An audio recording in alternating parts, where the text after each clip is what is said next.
Boss, Yes, Konsi. nakatambay ka na naman dyan. Galaw-galaw din pag may time mo ba? Nag-iisip ako ng content namin ni Suki pero sige Ang sabi ko, boss, galaw-galaw, be productive. May panulok-naulok honing ka pa dyan. Masundot mo pa yung mata mo dyan, kita mo. Nang ano ka na, may pa-English ka pa. Teka. Ay, naku, James Bald.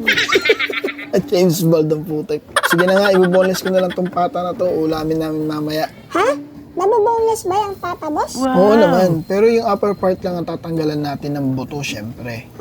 Tsaka masarap din kasi yung mga litid niyan sa bandang lower part, ano, boss? Ay oo, naimas, palami, manyaman, at talagang napakasarap. Anong luto ba ipapagawa mo dyan, boss? Crispy pata, syempre. Bakit tinatanggalan mo pa ng buto? Para may twist. Para maiba naman, syempre. Lalagyan natin yan ng palaman sa loob. Ano naman ang ipapalaman mo dyan, boss? Sibuyas, kamatis, celery, okay na sa akin yun. Kung gayahin mo kaya yung beef Wellington ni Gordon Ramsay, boss, yun yung ilagay mo dyan sa loob. Magandang idea. Pag-aaralan natin yun, pero try muna natin to ha. A few hours later. Wow!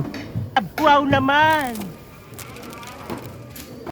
Kumibo ka naman, boss. Ano, masarap ba? Boss! Boss!